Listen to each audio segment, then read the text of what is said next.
for the Finance Committee, and there's quite a bit to cover. So let's call the Finance Committee meeting to order.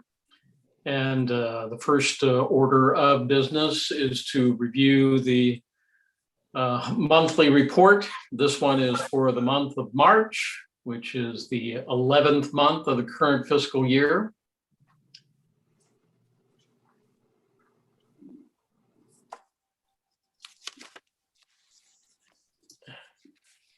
You may have read in other action items or in the director's report that the library did receive another tax distribution of $45,000. That's not reflected on this March report. That was received earlier this month, in the month of April. So that will show up in next month's report. But it'll kind of help whittle down that variance column, tax levy. So that'll be helpful. And as you'll find out later, it'll be helpful for other things as well. But I'll keep you in suspense. Are there any questions about the March Treasurer's report? No. No. Hearing none, is there a motion to approve this and move it on to the full board? So moved. I'll second. Moved by Mark, seconded by Jane. All in favor say aye. Aye. Aye. And that's approved. Thank you. Let's move on to invoices. We have 10 pages of invoice information to review. Hopefully everybody's had a chance to take a look at that. A couple of items that I made note of, and can't find them right off, but the $2,400 to Danville Area Community College for the computer literacy assessment was paid in this batch of invoices, as well as the $6,600 payment to DAC for the Training.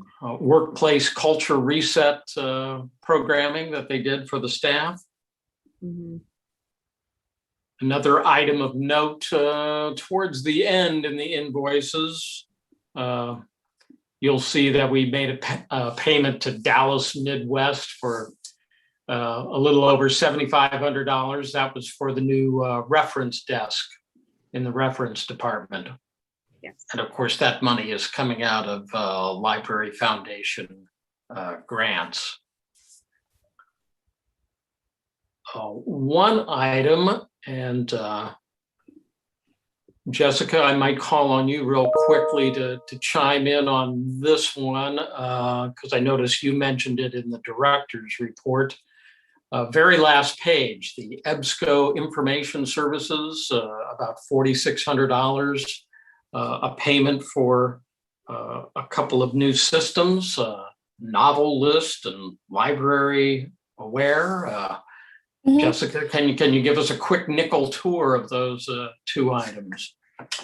Sure. Those are both services provided by EBSCO, and Novelist is a reader's advisory service that's available not to just staff, but also to patrons so they can access it. It's wonderful for things like, I just read this and I want to read something else like it, kind of thing. And it gives you all sorts of criteria on which you may have liked it, whether it's the author, the kind of character, the plot, whatever. So it's really, really detailed and very, very helpful and created by librarians for librarians. Likewise, Library Aware is also by and for librarians, and it is a marketing tool. It helps us create signage for displays. It helps us create newsletters about new books or DVDs in our collection. It helps create fun things like this that's backwards on my camera, but it's the summer reading flyer. So they have a whole bunch of templates and things available that are wonderful and useful. Okay, thank you. Thanks for seeking out those services. Sounds like those would be very worthwhile tools to use for the library. Are there any other questions about any of the invoices? Hearing none, is there a motion to approve the invoices and move them on to the full board? I so move. Second. Moved by Jane, seconded by Mark. All those in favor signify by saying aye. Aye.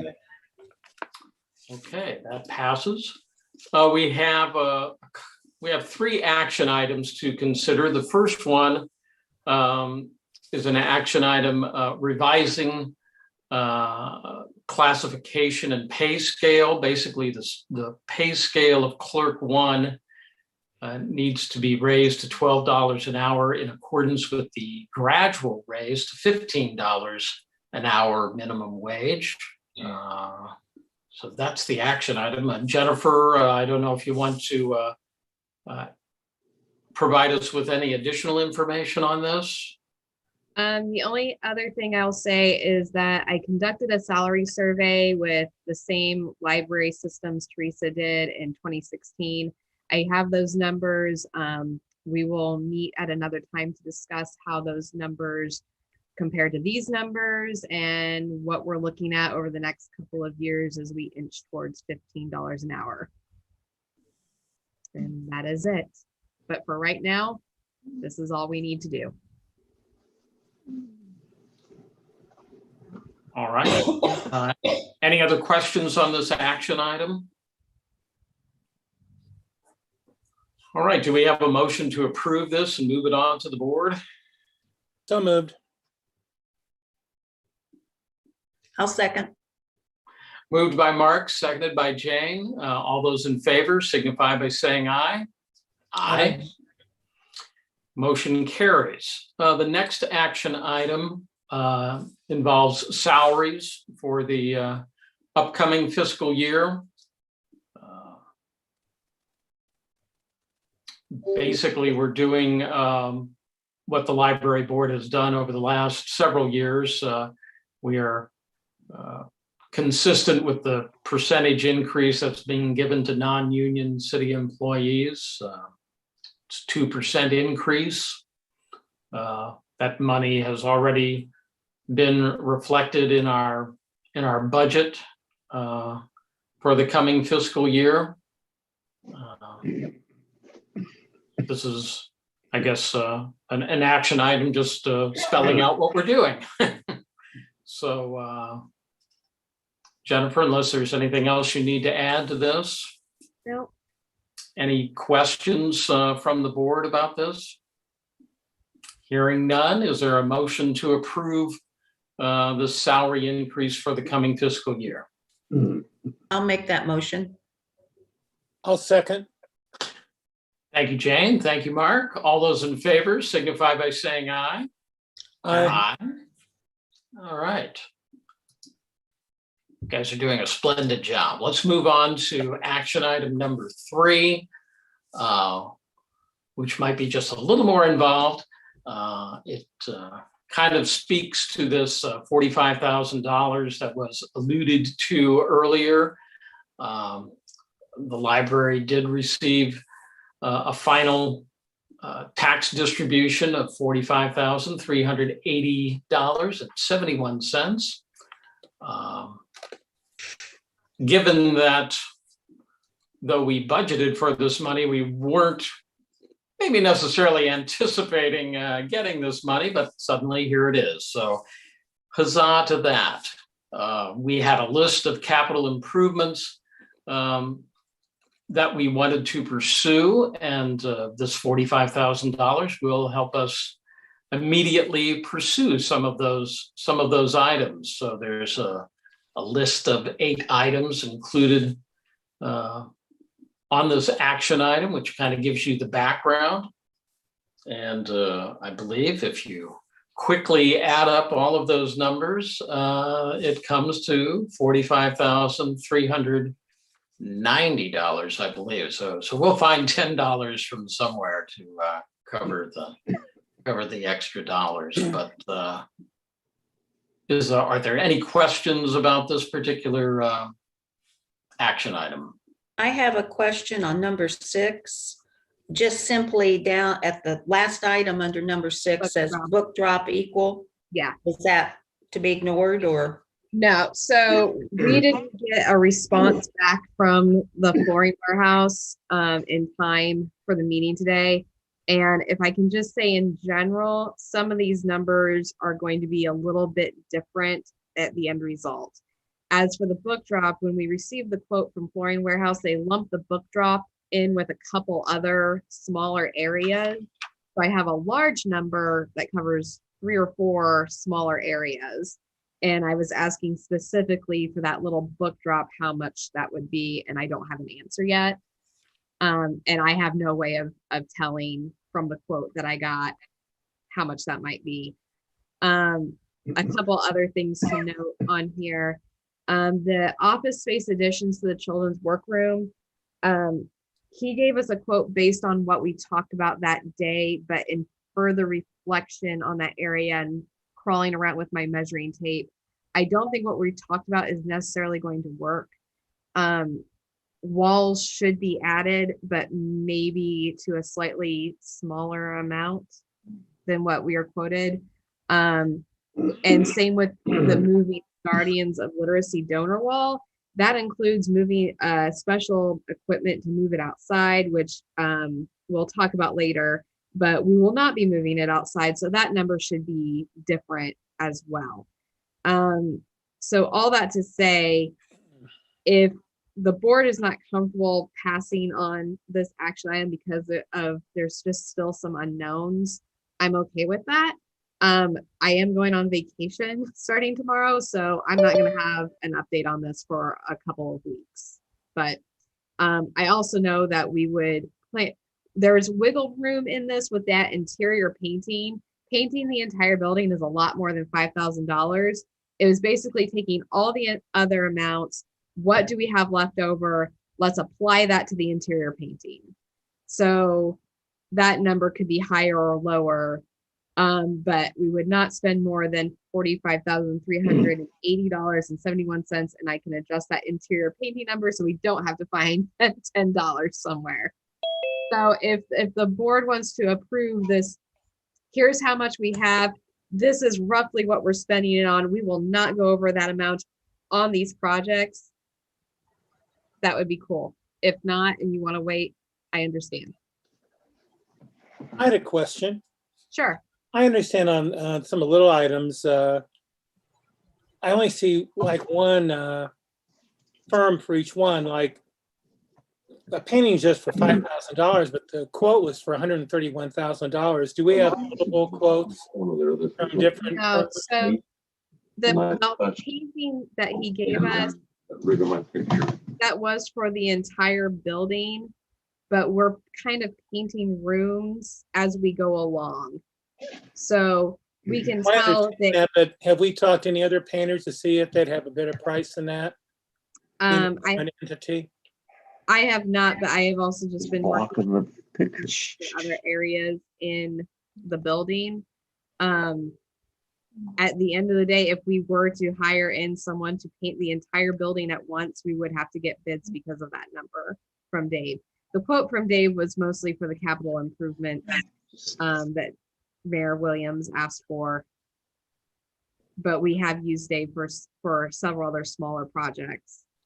What is the limit that we can do 20,000. without getting 20,000? Mhm. But it's a good practice to even get quotes, like for country companies, it's approaching $20,000 for their work. As a public entity, just to, if we don't have to get bids, to get quotes, make sure we're getting the best deal for Sure. our buck. But I think it's a good idea to invest in the building with this money. Thank you. Okay. And Are I'm there any other comfortable as long as- questions? Go ahead. I'm comfortable as long as we stay within that $45,380. So. And I like the idea of getting more bids, if just to be sure we're being financially aware.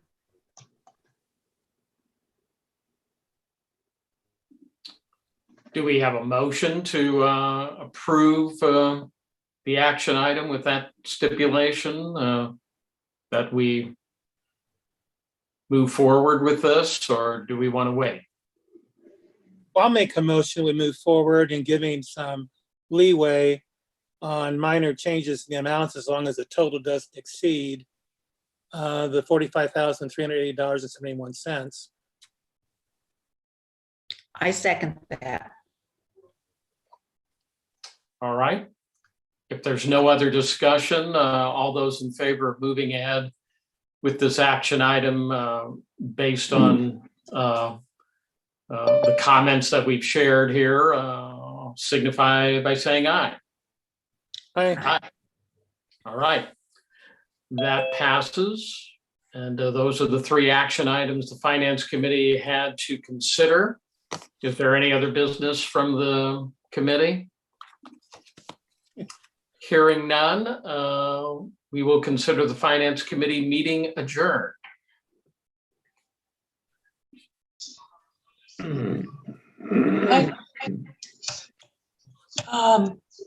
Jennifer, have we heard from anyone that we know is not going to be with us? Cindy and Jeremy. Okay. And Melissa's here, Mary, Mark, Jane, Jim. All right, let's call the meeting of the Board of Trustees to order, please. Thank you all for being with us today on this.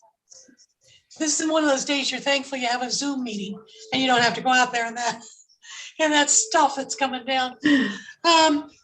All right, the first item of business, I would need a motion to amend the agenda so that we can take just a few short moments and look at a presentation Jennifer has put together before we start conversing about building changes and where we're going into the future. She's done a real good job of putting a very, very short presentation together that I think will be helpful. So if I could have a motion and a second, I would greatly appreciate it.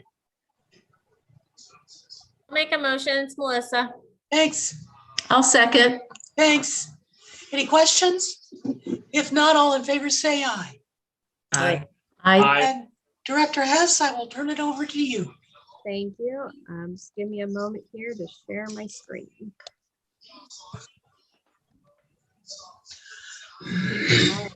Can everyone see the blue slideshow screen here? Yes. Yes. Yes. Okay, so basically what Taylor and I did today, she helped me find articles that talk about trends from, I gave her the starting year of 95, and to look every 5 years or so for information about trends, technology, etc. Where libraries were going. You know, we always see these articles about libraries of the future of libraries, and to look at that over the last 25 years or so to see what was being talked about and where does that stand with what we're trying to do now. So overall, there's a lot of things that were brought up again and again that we are just now jumping on board with. And in the meantime, there's a lot of trends that have come out of specifically the pandemic that we're doing very well on. And then there's some touching on what space and building and library buildings look like. So I'm not going to go through all of this specifically. I will share this link afterwards. But the first article she found for me was from May of 1996, and talking about a 21st century strategy for librarians. This article is a lot about technology online and how it is people having access to technology at home was bypassing their need for the library. And this is very early on. This is AOL times in 96 where they were talking about this and how libraries shouldn't be constrained by traditional definitions. Can we lead the way of the future? We can and we must.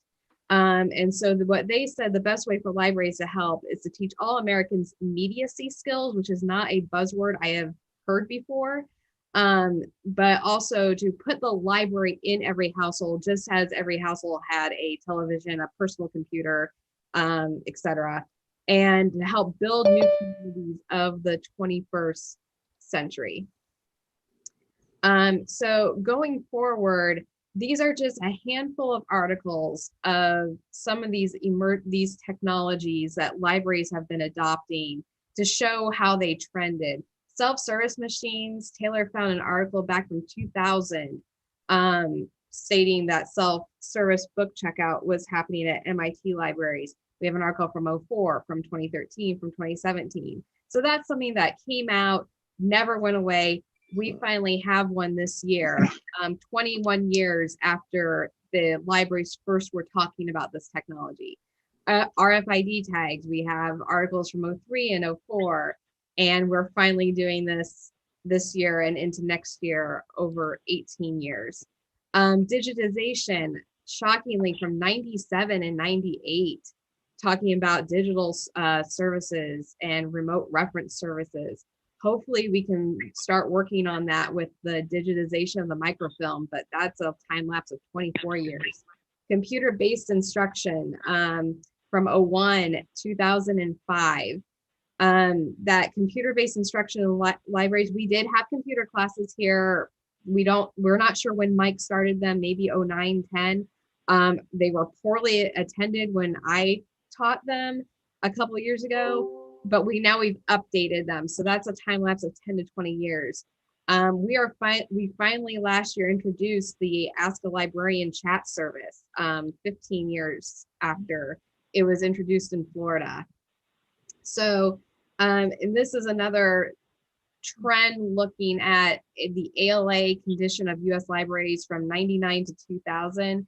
They noticed increases in computer usage, electronic resources, and patron visits, and decreases in staffing hours, locations, whether it was a branch that closed or an entire library that closed down, and funding. And I can say that this is all pretty much still the case today, unfortunately. So this article, the Once and Future Library from 2012, looked at how library buildings were being used. And how they were changing, how they should be used in the future. The second bullet point here made me laugh out loud, actually, because it says the old model of one big room with a Queen Mary-sized circulation reference desk and stacks in the back, while perhaps a fond memory for some has long been passé. I'm like, and that's what the second floor looks like with our brand new big Queen Mary-sized reference desk. But you know what? I'm okay with that. There's plenty of other information here about these little nooks and crannies, and this quote down here at the bottom. Oh, also areas and programming dedicated to children and young people. The best libraries today, old, new, or in design, are a cross between modern community center and old-fashioned YMCA in a town center. And the author opined a little bit about his dear little library not having much in the way of contemporary amenities due to its limited space. And it was precisely what libraries have long been, and not yet what they can be, not yet. And I feel like that can apply to our library as well. So looking now at September 2020, this was from the New York Times, looking at libraries looking to a new era and how the pandemic influenced us. So what was trending, instead of big tables, collaborative tables, we have individual tables, we have classroom space, mobile hotspots, makerspaces, curbside pickup, social service, and 3D printers, and what the next generation of libraries is going to look like as we move past the pandemic.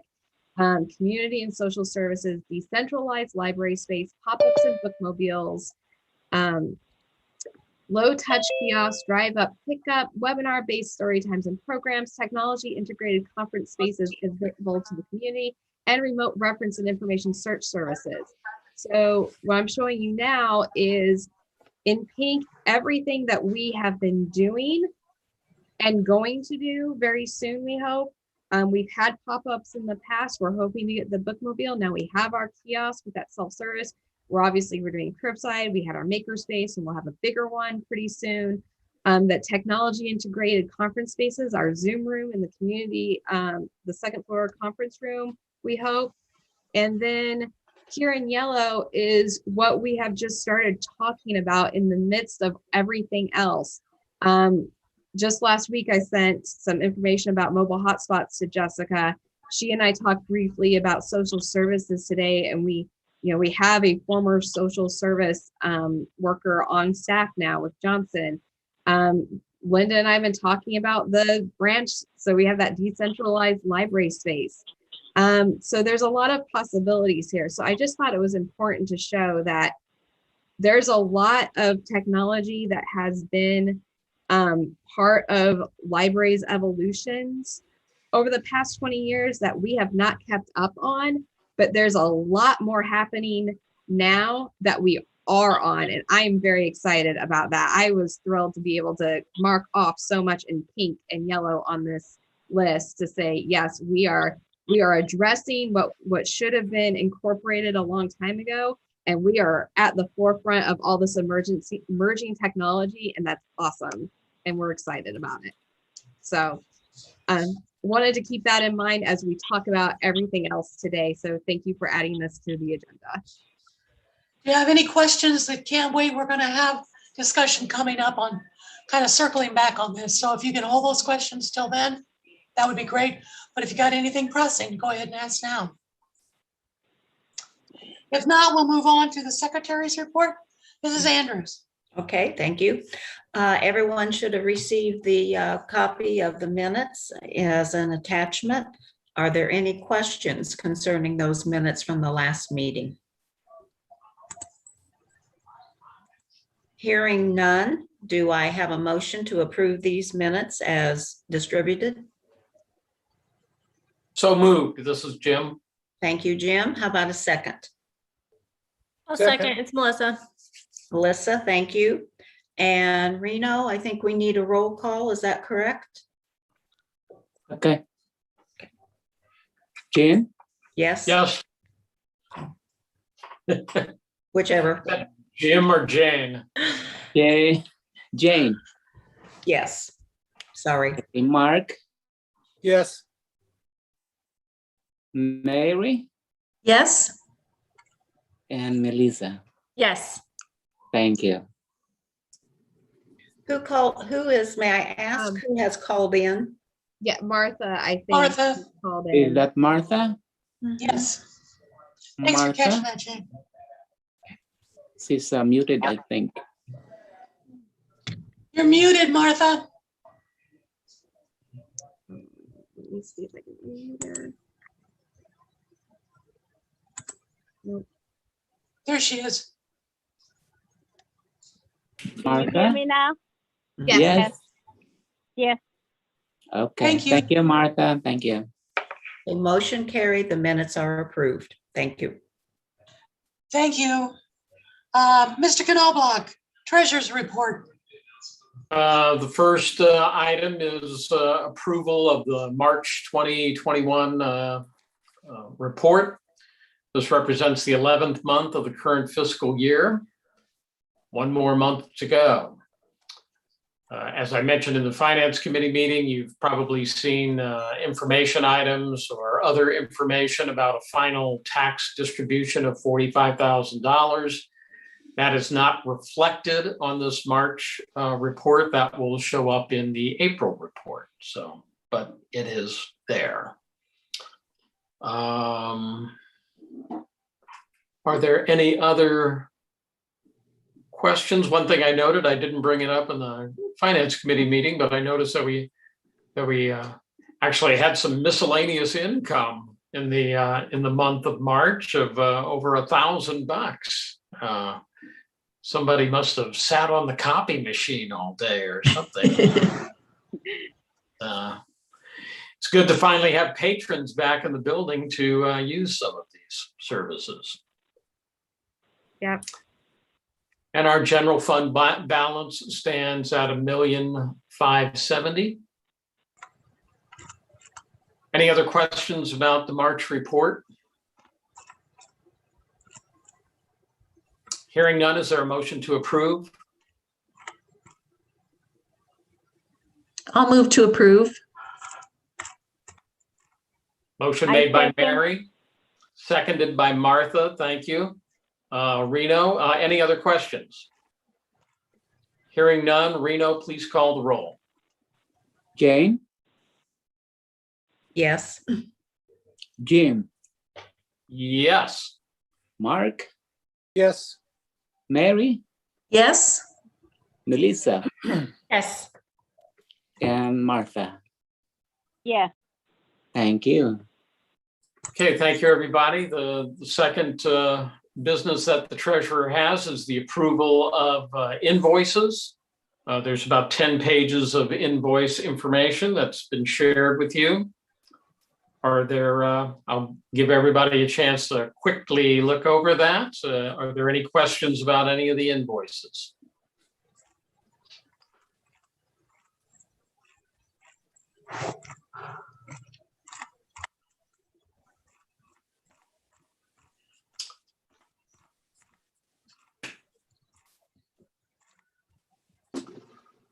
Hearing no questions, is there a motion to approve these invoices?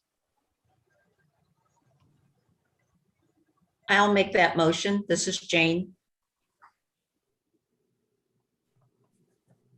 I'll second it. It's Melissa. Motion's been moved and seconded. Any questions about the invoices? One last time. Hearing none, Reno, let's have a roll call on the motion. Okay. Jane, Yes. Jim, Yes. Mark, Yes. Mary, Yes. Melissa, Yes. and Martha. Yes. Thank you. And that's all I have for right now. Thank you, Mr. Knobloch. Director Hess, your director and personnel report. As you can see, I had a lot to report on. I went ahead and threw in some stuff from April into my report because it had been so long since we had met, and so much had been going on. So I gave presentations to the AMBUCS in March and City Council in April. Heard great feedback on our upcoming ideas that we hope to have going on here soon, the Zoom room, the memory lab opening up, and the bookmobile. Johnson and I were on Linda's show in March. WCIA interviewed Johnson about the van. I was on CI Living yesterday about the dress giveaway. I've been sending out press releases pretty consistently here. Our great news for the grants was that we were awarded the Live and Learn construction grant. So we'll be getting the west side doors taken care of. I'm just waiting for the official letter to arrive. And skipping down to personnel report here. Lots going on here, which is all great. We have some, Steve retired and Dawn took his place and she is doing a wonderful job. We promoted a few staff to slightly higher positions in their departments. And Amara from part-time to full-time in reference and archives, and she is focusing on our technology classes and assisting the public with technology. We also have some great new hires that will be starting in May. Our teen librarian is Jessie Hausman, and we have our LA3 in children's focusing on tween programming is our practicum student, Kaylee Oldham. We are so excited to have both of them. They are going to do wonderful, wonderful things for the teen and tween programming. We also will be hiring our part-time LA1, and I know who it is, but I don't want to say yet because I don't know if Johnson has contacted them yet, but those positions have been filled as well. Really excited about who we have coming there too. And then we are working with Employment Express professionals. We have a temp filling in our facilities assistant part-time working from 10 to 7, and his name is Rodney. So Dawn is overseeing him, and I will turn it over to Jessica for any other updates she might have.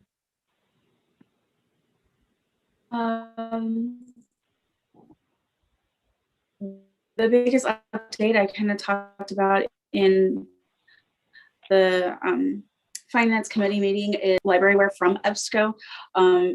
Both programs helpful for readers advisory and marketing, and tools to help us get things out to patrons and help them find what they need.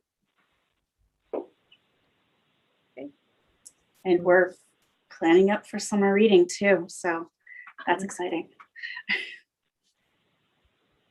So we'll leave it at that. Summer, are you sure? With summer, the snow coming down here? Yeah, it's getting hard to believe it's gonna happen. It's just pouring. Is that all we have from admin? Yes. Thank you. I'll be sure if you get a chance to look through those reports because they're real informative of all the things that are going on. I find it fascinating. We continue to do as much as we do. So thanks to all on that. Committee reports, finance, Mr. Knobloch. Yeah, the Finance Committee has 3 action items. The committee recently approved all of these action items, but now it's the full board's chance to take a swing at them. The first one is a revision to classification and pay scale. Basically, as many of you probably know, the state of Illinois is gradually getting to this $15 an hour threshold. The pay scale for clerk 1 needs to be raised to $12 an hour in accordance to this gradual raise to $15 an hour. So that's what this first action item is about. But that's the only position that needs to be raised at this time. Jennifer, you might, the additional chart that was included with the action item information. I will plead my ignorance on this. What exactly are we looking at on this chart? So this is the minimums that we use to when we hire new. This is their starting rate. This is based off of the 2016 salary survey that Teresa did, where she found the midpoint and the minimum and maximum points of the different salaries. She has a formula that she created that figures all this out. So I just have to plug in the hourly minimum and it calculates the rest. So I have also done a salary survey, which I will be sharing at a later date in comparison to these numbers. All right, does the board have any questions about this particular action item? Hearing none, is there a motion to approve? So moved. Second, it's Melissa. Moved by Mark, seconded by Melissa. Any other questions? Hearing none, Reno, would you please call the roll? Jane, Yes. Jim, Yes. Mark, Yes. Mary, Yes. Melissa, Yes. and Martha. Yes. Thank you.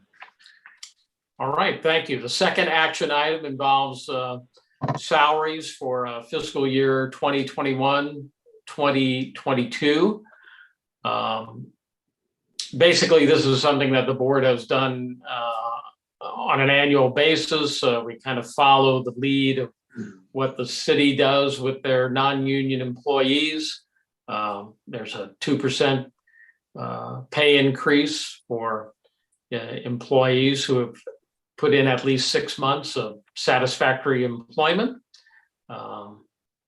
And obviously the newer employees who have not yet put in those 6 months will be evaluated after they hit that 6-month threshold.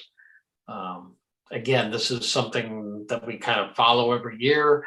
Are there any questions about these salary increases that will become effective on May 1st? Hearing none, is there a motion to approve this action item? I'll move. I'll second.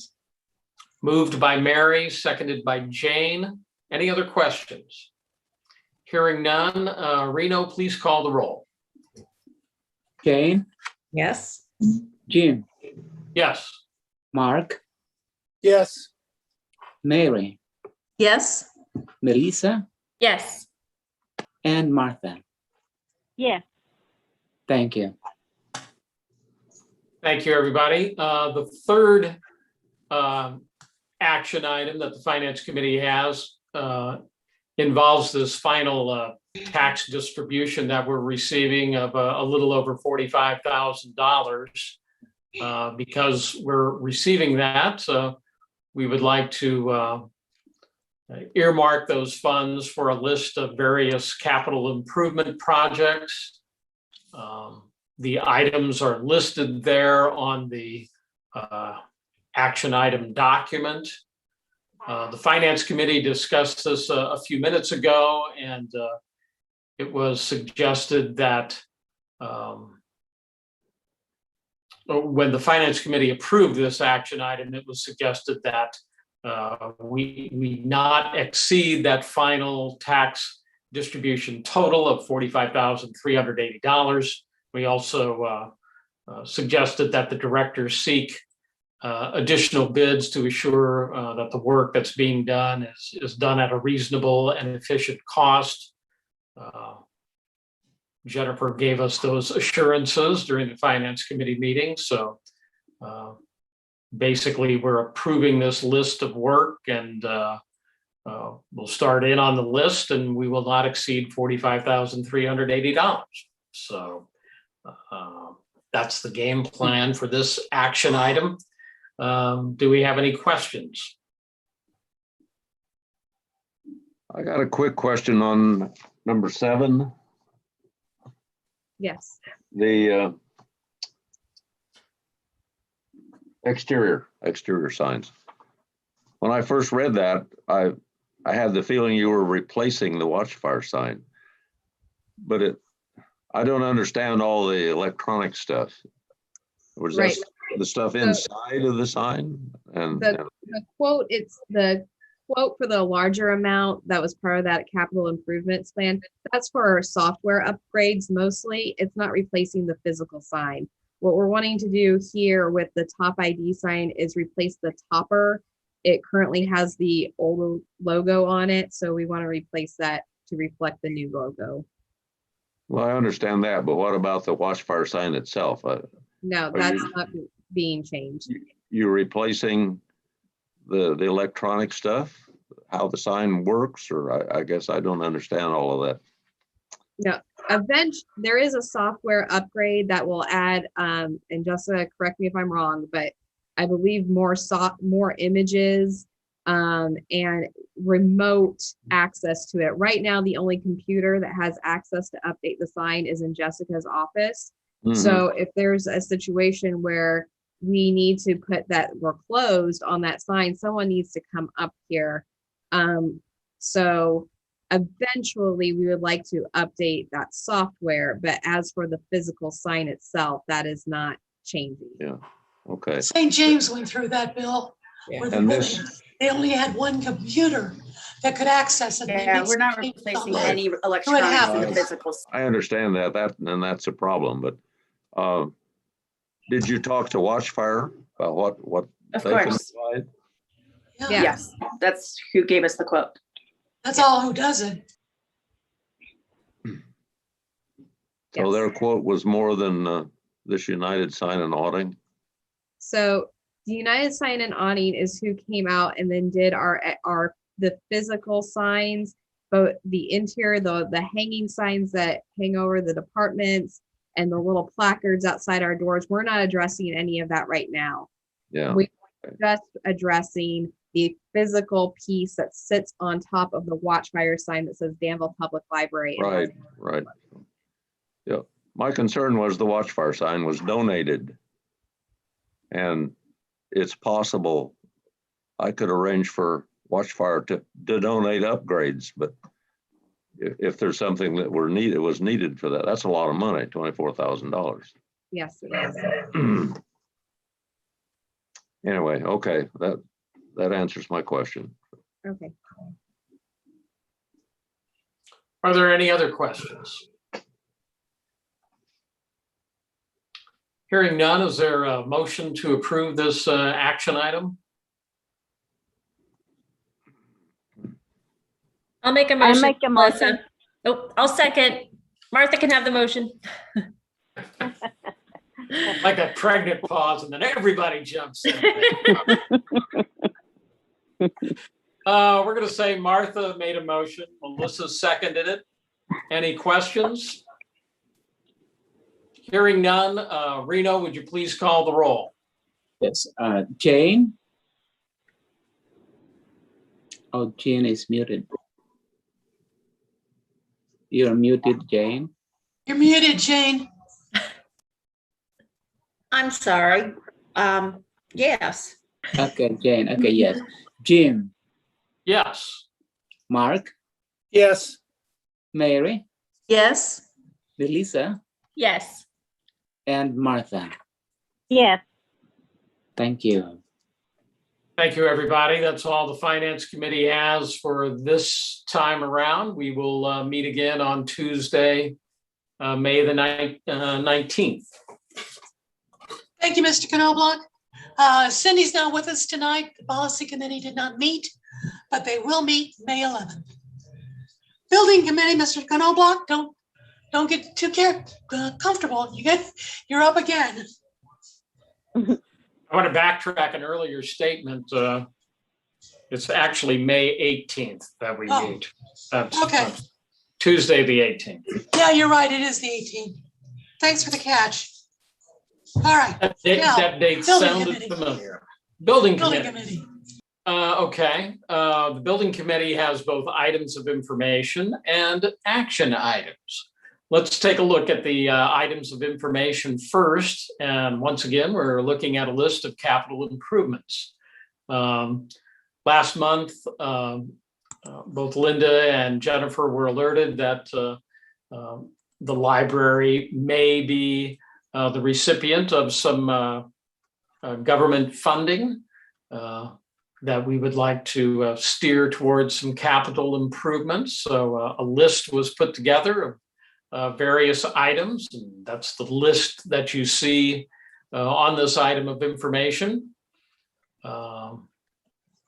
Based on the action that we just took on the list of capital improvements for the $45,000 final tax distribution, I guess you can look at this list, and if I followed things correctly, you can cross off number 6, number 8, number 9, 10, and 12, I think are all covered on the list of $45,000.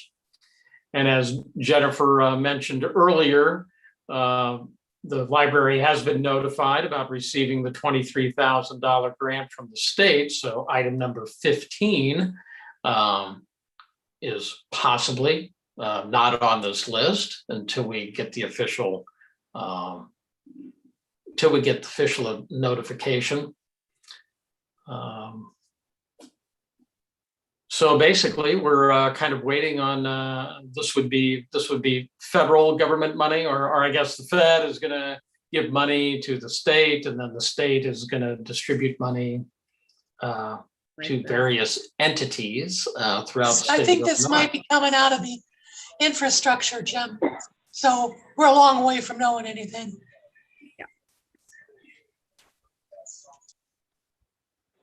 Do you have any idea how much it would be? Like, how much does this entail? We don't know, or? No. Really, the mayor just asked us to put together a wish list because Senator Durbin wanted to know what were projects locally that would benefit the library. So.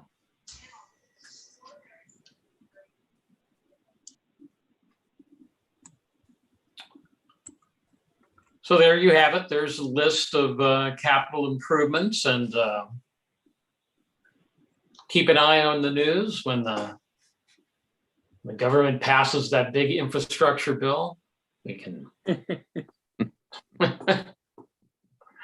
we can start to dream. Yes. Moving on to the next item of information, an update on some of the phase 1 relocation efforts that are both underway. Some of them have been finalized. Last month, Jennifer and Jessica and Dawn gave me a little tour of some of this work. it all looks good. One of the main cogs in all of this was getting the reference desk delivered and assembled and in place, and it is now delivered, assembled, and in place. So now the dominoes will start to fall for some of the other moving around that the library has been wanting to do. So phase one is in pretty good shape at this point. Yeah. Are there any questions about any of these changes?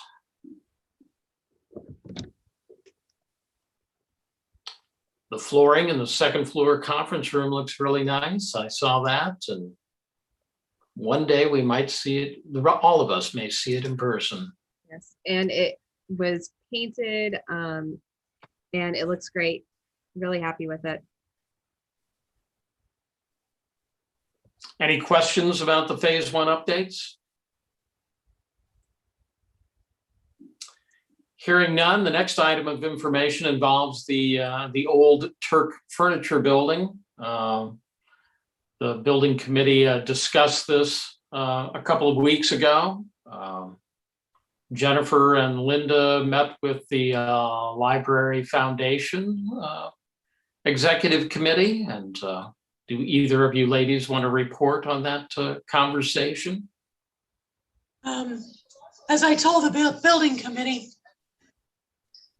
this was an idea that was brought to us as a possibility to utilize space in the old Turk building, giving us storage space, creating a used bookstore, building a children's museum, lots and lots of really great ideas. And I let it percolate for as long as I could. And then I finally realized that no matter how you dressed it up, it's not our mission. So we had a meeting with Dr. Herman and Pete Goodwin, who's taking over as head of the foundation board. And I simply told them, it's not our mission, nor is it really Jennifer's calling to run a children's museum. Great idea, though it is. It was a great idea 20 years ago when it first was proposed. The reality is the amount of money that it would take to create something that would draw enough people to make it a viable operation is pretty substantial. The one in Champaign closed. Today's world of children's museums, you got to have a lot of stuff going on, and I just don't think the money's there for us. And again, it's not our mission. What we do need to look at, I think, as trustees, is the future of the library, how we better serve the community. Right now, we only have 4,000 card holders. That's a number you need to take to bed with you tonight and think about. We're a town of 30-something thousand people, 4,000. So we've got to change that. And we have areas of this community we're not touching. North End's fine. That's where a lot of our card holders live. We got a lot of people out there that don't have the advantage of parents taking them to the library, don't have the advantage of parents who show them the value of reading. And schools can only do so much. So it's something we have to look at, and how can we better serve our community as we go forward. And everything we're doing right now and everything we're talking about, that's what we're focused on. And I really need your ideas and your input. I don't care how crazy it is or whatever, but we need to start thinking about that as the Board of Trustees. So I'm sure I'm not on Mr. Blackman's Christmas card list, but I realized I really had to pull the plug on that, and we've got to focus on our own future and our mission serving the community. So Jennifer, you want to add anything? I just want to add as an aside that, we had Kathia as a practicum student. She's worked with Martha to develop a Spanish language book club for the library. Her mission has changed slightly. She is going to be creating instructional videos on how to use the library, how to get a library card in Spanish instead. She's taking an e-learning course at U of I this semester. I took it as well. And she had the idea that maybe this is where we need to start instead of jumping in with a book club. And I appreciate her coming to us with that information and those ideas. And we all agreed, yes, that is what we should be doing. So we looked forward to having that. We have the Spanish language survey up right now to get ideas. She's sent us some ideas for building up our collection development. Something to add about our new teen librarian, Jessie. She is bilingual. She was born here in Danville and spent the first 10 years of her life in Venezuela. So we will finally have a Spanish speaker on board with us on regular staff as well. So what Kathia is starting, her foundation that she's building, Jessie can be a part of and continuing. And we think that is going to be a great outreach in the teen zone department as well. Yeah, and I'm really excited about that. We are way behind on that and made great strides. So I'm really excited. Martha, thank you for the help you're providing in all of this. We really appreciate it. And again, we're actually looking at different locations to maybe someday open up a branch, maybe in an underserved neighborhood, an area of the community that doesn't utilize the library. That's one of the things we're considering. We're looking at anything. It's open territory. So any ideas you have about better serving the community, please let us know. We appreciate it. Won't the book mobile help? Absolutely. That's the first step. That's going to help immeasurably. But eventually we'll expand beyond that. So we appreciate that. Another question. Yeah. One of the things I know Pete was looking at was a place to have a used bookstore. And I know there's a lot of people, Jennifer may not agree, but there's a lot of people miss having the book sales at the library. That's I brought that up. That's a foundation decision, and they seem committed to it. I don't agree with them, because what I told them was the thing about the used book sales was that you were guaranteed that on those 2 days or so that we held them, people were coming into the library that might never be in any other time, but they came into the library, and then maybe they thought about getting a card. I personally thought it was a great thing that we did. Foundation doesn't seem to think so. So that's all I can tell you. My only concern with the book sale is the aftermath of it. Oh, yeah. We didn't have room to store donations before the book sale or the merchandise that didn't sell. It was packed into our tech services room and into our meeting room space. We don't have room in this building for our own things, let alone the foundation. So as long as they found another location to take donations, store them, store the books on the aftermath, I'm more than happy to have them do the book sale here. We just can't have it stored. Right. And frankly, they could solve that with a storage unit if they wanted to. I don't think they want to, Bill, but again, I put in my pitch, so we'll see. Well, I say, I know there's a lot of people miss being able to come to the library to a book sale, and there would be an opportunity to set up a table. Sure. Try and recruit people. Well, we did that, and we even used it to survey people a couple of years ago. So yeah, I think it's a great venue, but they would have to take responsibility for storage. And so anyway, I tried. We'll see. The other thing would be the leftover books that Jennifer's concerned about. You can donate those to Habitat. They take books. But they wouldn't do it though, Bill. That's out of my hands. That's the foundation's decision, and they insisted on keeping them until the next sale perpetually. So again, we're kind of caught in the middle on this. Yeah, I understand. I totally hear what you're saying, but we don't have a lot to say over it. Last Pete mentioned to me there was talk of potentially having one out on the lawn during the summer, because keep in mind, another big reason why there hasn't been a book sale is because of the pandemic canceling everything else. We couldn't very well cancel our own programs and also have a book sale where we have hundreds of people visiting the library in the middle of a pandemic. So I am by far not anti-book sale whatsoever. So I'm kind of upset to hear that that might be a perception. I need space in my building for items for the library. Right, right. On the lawn, you're talking about ancient history.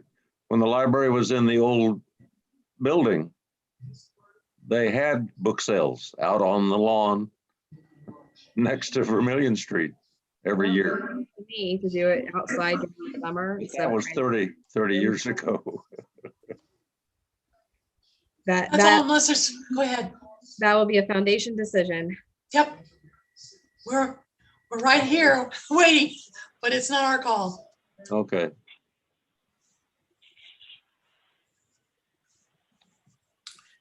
Moving on with the next item from the building committee, we do have an action item that will need board consideration. And that's basically approving phase 2 of the various department relocation plan. I think what the building committee is asking is that we approve the general plan of phase 2. And there's the understanding that any of the various costs involved in any of these moves will be addressed by the finance committee when those costs become apparent. So this is just basically approving the whole general idea of the phase 2 relocation. And it's detailed there in the action item document. Basically involves moving the AV collection to the second floor, moving some of the large print collection to outreach, and then shifting various offices, primarily the administrative offices, from the second floor down to the first floor. Are there any questions about this particular action item? Is it possible moving to the second floor would have any effect on the losses? I know AV was always, they had the largest losses. Where we're planning to move the AV collection will be directly to the right of the reference desk. So besides the cameras, there will be staff eyes on that area. We are also, that will be the first part of the collection to receive the RFID tags, which will set off the security alarm. So even if someone manages to get a DVD out of its case and pockets it, they will set the alarm off at the door. Okay. Well, historically, you know, we tried all kinds of things and finally went with the cases, but like you say, they can break the cases open and take the CD, but it sounds like you now have a solution to that, so. Yep. And that'll free up the space on the first floor then for the teen space. Yes. Yeah. Correct. Are there any other questions about this action item? I just look forward to a tour when we all get back in the building. Me too. Is there a motion to approve this? I'll move. I'll make a second. Moved by Mark, seconded by Jane. Are there any other questions? Hearing none, Reno, would you please call the roll? Jane, Yes. Jim, Yes. Mark, Yes. Mary, Yes. Melissa, Yes. and Martha. Yes. Thank you.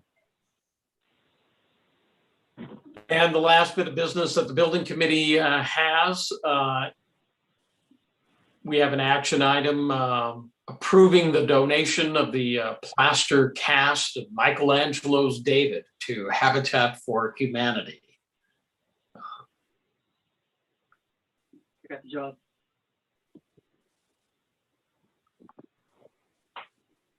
There's a little bit of background included in the action item document, along with a little information sheet about this particular piece of art.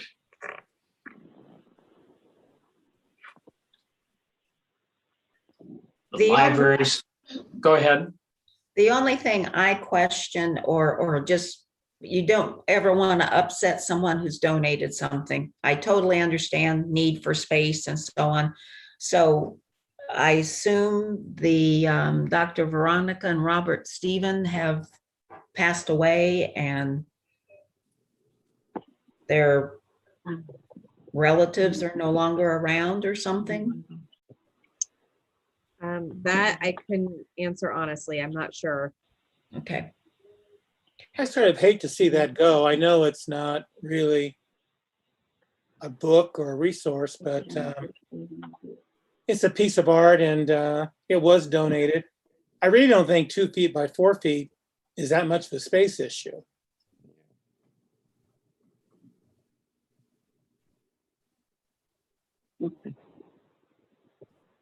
What would Habitat do with it? Sell it? No, I think they just want it in their store. They liked it. You know, art is in the eye of the beholder. This piece was abandoned for years in the U of I, and then rescued from a demolition. All these, it was a student project that other student projects were destroyed, and this one managed to escape a destructive fate a couple times, and now we have it. The area where it currently sits, the walls around the elevator is where we would like to move the Guardians of Literacy donor wall. And then that area can become a technology help area where we have a couple chairs and a table, and Amara or another reference clerk can sit one-on-one with a patron and help them with their cell phones, etc. So there's plans for making that space usable. We have interest from someone who is a lot more enthusiastic about the piece than many of us are. So we had the opportunity to move it along to its next home, and that is why we are presenting this action plan. Are there any other questions? Is there a motion approving this donation?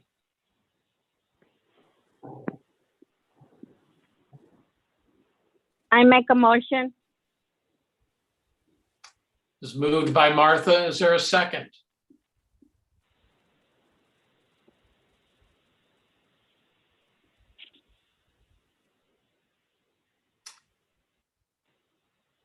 Hearing no second, I would assume then that this motion, the motion is either tabled or has died, or the board does not want to move on this. So I think my hesitation is kind of what Jane was talking about. I wonder what the donors would, if the donors, Veronica Stephen used to work for the U of I. I actually had some of her student teachers in my class.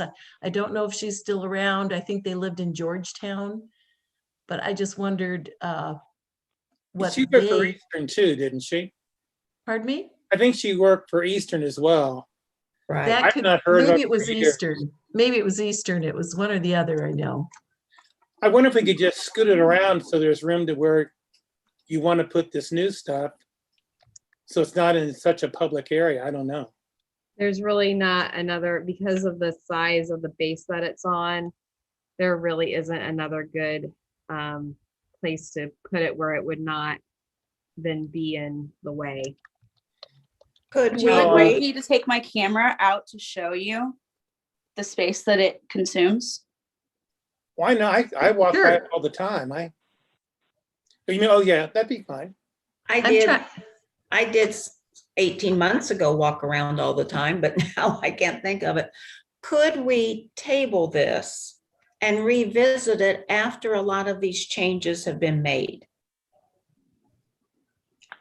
I think it's hard for some of us to think or remember what the space allowance or the space is there. And it may be hard. I know it's hard for me to visualize what all of these changes are going to do, because I am excited about the changes, but could we revisit this? we could, there Jessica is. Okay. Okay, so I have to back up enormously just to get all of David in view. There's the elevator. Mhm. Here's David. That entire corner could be a desk and 2 chairs where Wow, it is staff big. assist people with technology needs. Habitat is in love with him. We're not. Despite the Um, hearts in his pupils. Yeah, I mean, if I get closer, you might actually see the hearts. Oh my. Yeah. So, I mean, He's life size. he is Yeah. life size. Mr. Robert Stephen passed away in 2017. I believe Veronica Stephen is still with us, but I don't think we've been in contact with her. So yeah, he's too big to move anywhere. Wow, that is big. Can you imagine what the full statue looks like? I've seen it. That's just the head. But it is a unique thing, and you just hate to see something like that. I think it's something special the library has. You know, I was a teacher when the district got rid of it, and they were tearing Washington down, and the district just didn't want to pay to move it.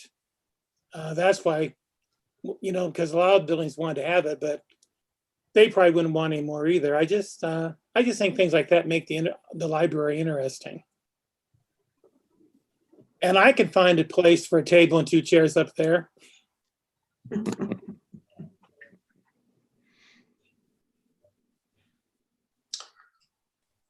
Well, do we want to table this issue and do a little more study on it? Or do we just want to let it die for lack of a second? I'd like to see us reach out to Veronica Stevens, and I did know her about 40 years ago. I'd forgotten that, but I did. I'd like to know if we can. I mean, if she is off in Timbuktu, we can't do that, but see what her take on it is. And I'd like for us to revisit this topic. All right, I'm not up to speed on my Robert's Rules of Order. Linda, what do we need to do here? Do we? I think you just need a motion and approval to table next month or whatever time limit you want to put on it. To bring it back for further discussion and possible action. Okay, Jane, you want to make that into a motion? Your thoughts? I'd like to move that we try to contact Veronica Stevens about this donation and try to discuss it, revisit this at the next meeting or when we have some information. Thank you. I'll second. Mary seconds. Any other questions? Hearing none, Reno, let's call roll on this new motion that's been moved and seconded by Jane and Mary. Jane, Yes. Jim, Yes. Mark, Yes. Mary, Yes. Melissa, Yes. and Martha. Yes. Thank you. I think that's all I have today. The next building meeting will be June 8th. Jennifer, did you want to say anything about the donor wall? Just that and his name is escaping me. Rich Darby. came and met with me today. We talked about moving the donor wall outside. And then I showed him various places inside where we discussed moving it. The purpose for moving it is because since the pandemic started and we opened up to the public, we've had a desk in the vestibule. We call it the greeter desk. It currently sits sort of in front of the interior book drops, which is fine because we have not been wanting to have people bring their books inside and drop them off there. We want them to drop them off outside. So we have a central location where we can quarantine returns. IHLS has walked back their quarantine recommendations based on the CDC recommendations, and they are no longer quarantining at all. It is up to us if we want to continue or not. We have not had that discussion yet, but regardless, I can see a day in the near future where we will want to have those interior book drops available again. I also see the value in having a greeter desk in that vestibule. We have not had any issues with vandalism in the restrooms, which has been an issue in the past. You have someone right there to greet you the moment you walk in the doors instead of several feet later when you walk through the secondary doors. I think it helps with issues outside. It's where our security officer sits in the afternoon. All that to say, I would like to continue having that greeter desk in the vestibule, but not blocking the interior book drop. So the only logical place to put it then, it happens to be the wall where the Guardians of Literacy, I don't know what you call it, the donor wall currently resides. We looked at maybe having it sit in the middle with ADA clearance on both sides. That's awkward.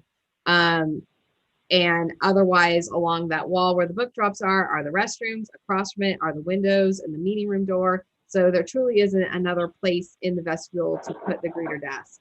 Ergo, we would need to move the Guardians of Literacy donor wall to another area inside.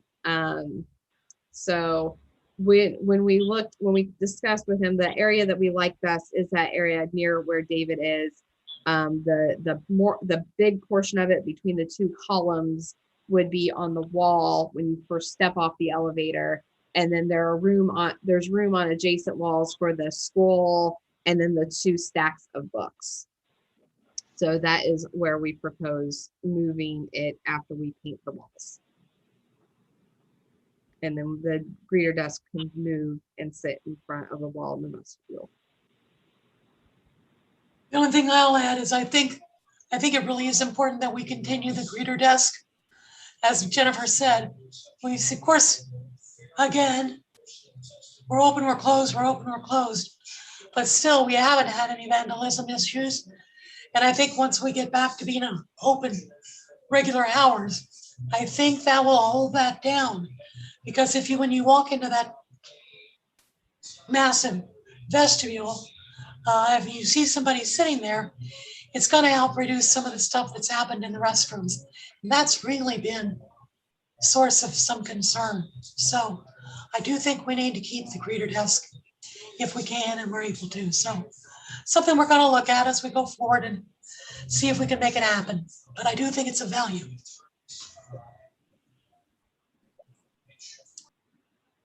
So the greeter desk blocks enough of the donor wall that you can't see it because of the greeter desk? Yeah, if we move the desk in front of that wall, you would not see about half of the lines of books going across the wall.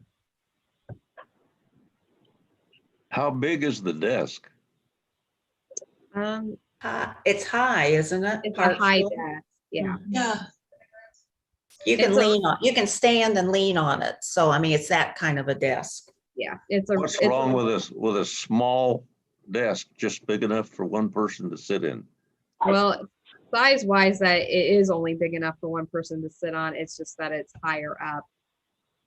This is the desk that was originally purchased for the team zone that we have repurposed. So, but even if we had a smaller, more standard office desk there, you'd still be blocking. Those books on the donor wall go all the way down to the floor. So you would still be blocking the books. And the space south of the door entrance to the large conference room, there isn't room there for a desk? If you had a desk in front of the windows of the conference room, the doors would be constantly opening and closing, and there would be cold air all winter long, and it would be horrible. That's why the desk has to be on the farther side of those doors of the conference room. right now where it is, it's blocking the book drop, which obviously is not going to be a sustainable option.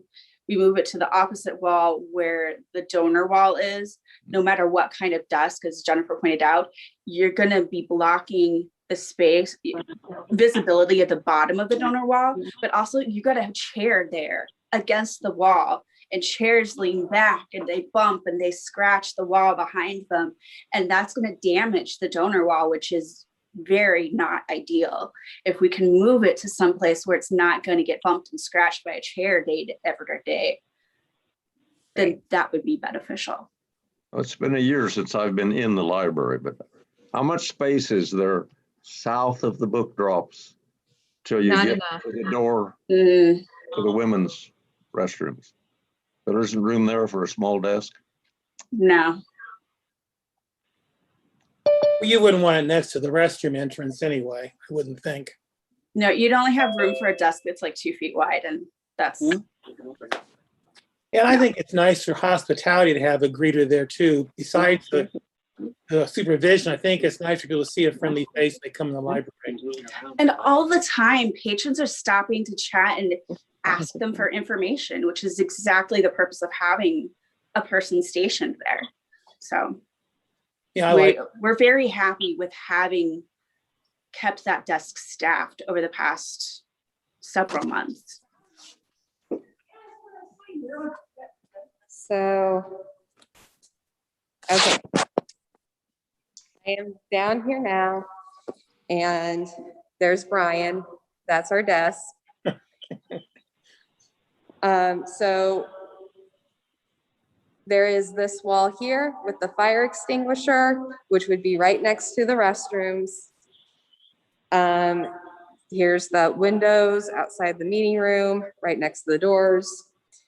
And the donor wall. So as you can see, it goes down to the floor. So you would be blocking at least 2 rows of books here. So there's the book drop behind him. What is to the left of the donor wall going to the floor? There was a scroll, is that right? There's the scroll. There's a stack of books. And then there's the secondary stack of books. How about if you're facing the wall, that corner to the right could those 2 plaques be moved to a different wall? Is there room in that corner for a desk? I think you're gonna kick off the doors. Yeah. No, if it was still in the foyer, but over on a different wall. It's too close to the sensor for that door. To the inside door, It's gonna send the doors back and forth. the inside doors, they're censored Right. too. Yeah. We talked about moving it potentially to the slat wall here. But you see there's the mechanism for the security gates that is in the way. Yeah. So you're proposing to move it over by the elevator, I guess I'm saying, is that right? Yes. But upstairs. Upstairs. You don't have to show us that, that's okay. Okay, well, I'm walking right by it, but Okay. yeah, because we have down here, we have the copy machine Right. and all that. the only thing about moving upstairs is, you know, I think the donors need to be up front. Yeah. Yeah, I don't think that's good putting them way in the back, way upstairs where the public doesn't go as often. I don't think that's a good idea. Well, but what we talked about, Most of all our fiction and nonfiction are upstairs. All the fiction's upstairs Archives. now, Mark. Mhm. I know, but I go to the library a lot and I don't see the people upstairs that I see downstairs. well, yeah, when we're done moving things around, the only thing downstairs for adults is going to be large print. I know, but usually a donor wall is near the entrance of the building. Right, which is why I wanted to move it outside to that wall underneath the canopy, and then was advised not to. but this is the main wall that we discussed. And then books, one stack of books here, scroll here where the flowers are, and then the other stack of books on this wall next to David. Back to David. Back to David. And Good old David. while I'm standing here, this is where the DVDs are being moved to. Oh, wow, the desk is gone. Yeah. There's the new one. Wow, nice. That looks nice.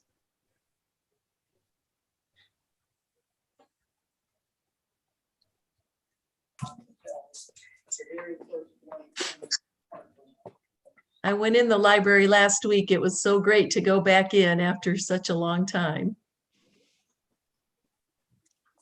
And it was good to see Mary and give her a quick tour and show her all the changes.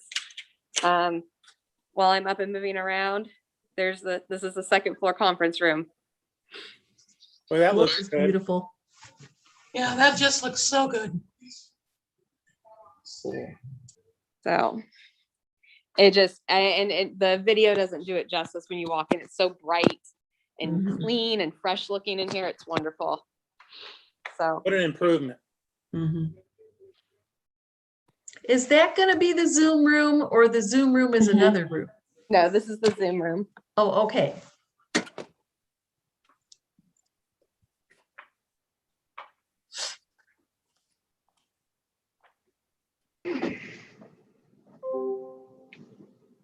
I do agree.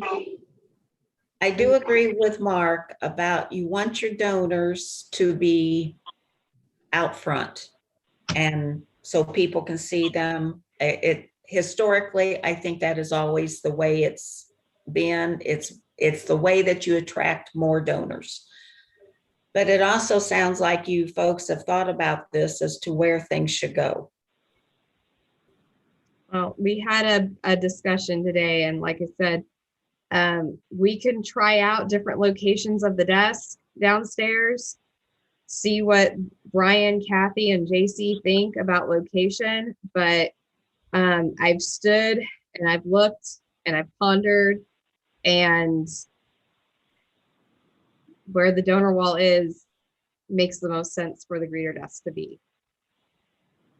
So, I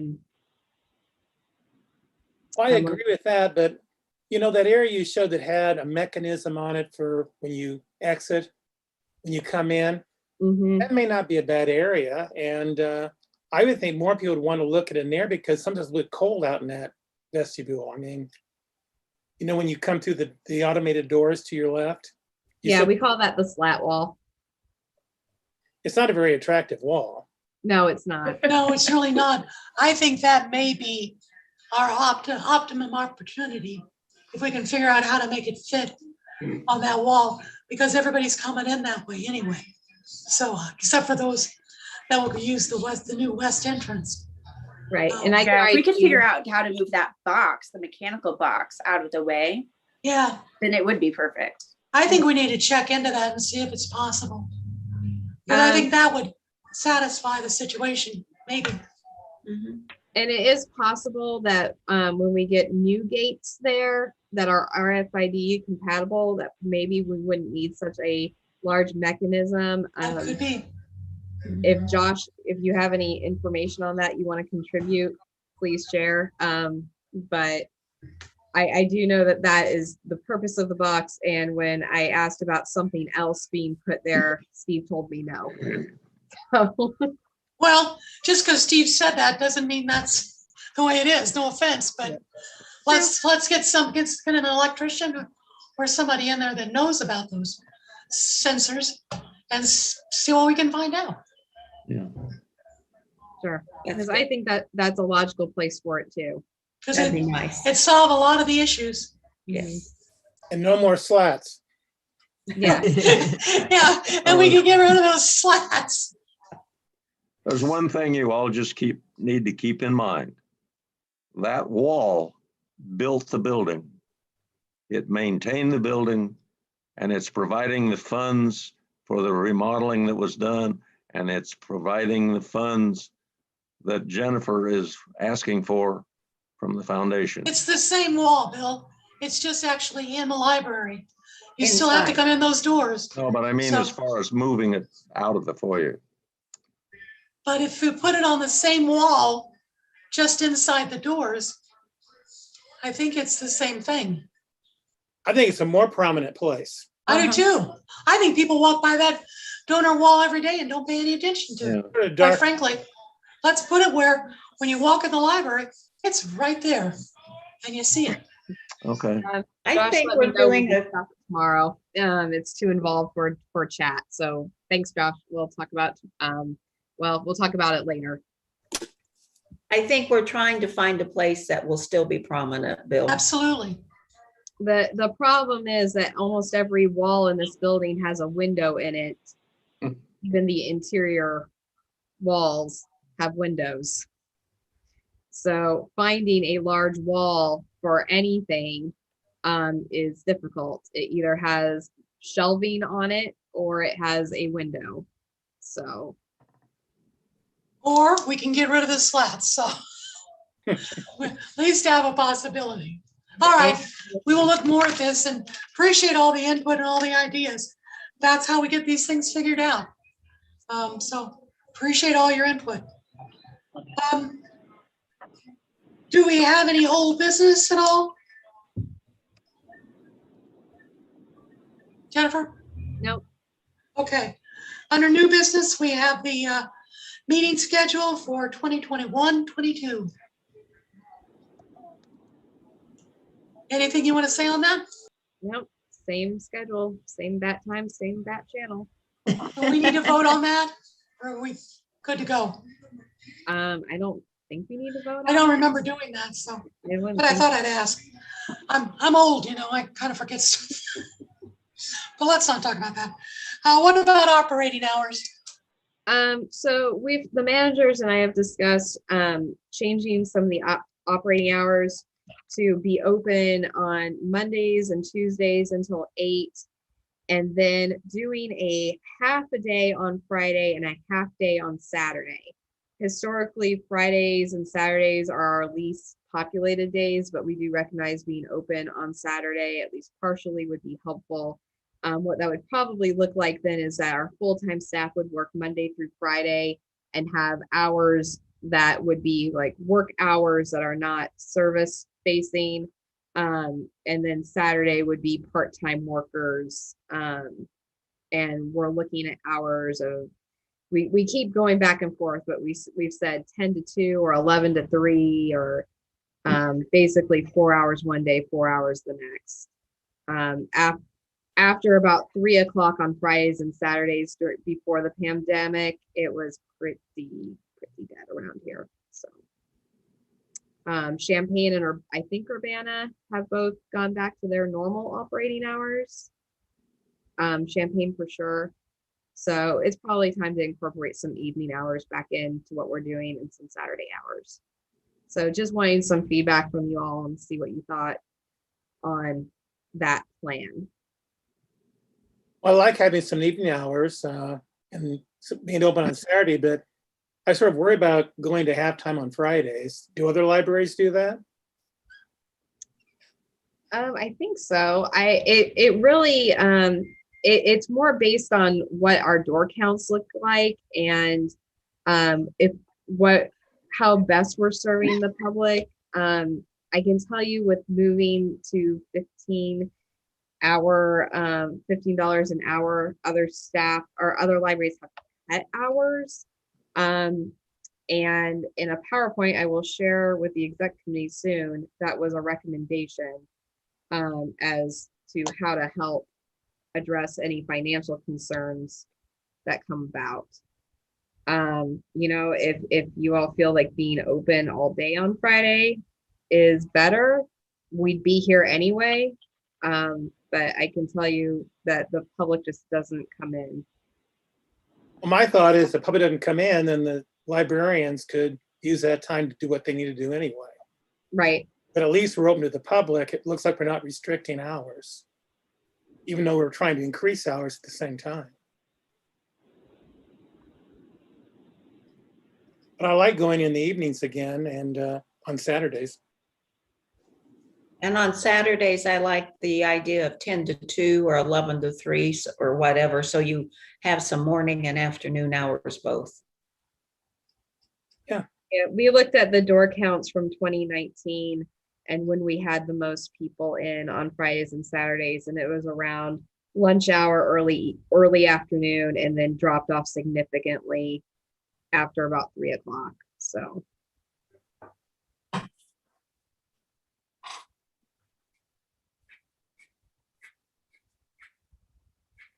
So these are you're talking about these hours before you're fully open. This is still pandemic hours you're talking about, or is this permanent hours you're talking about?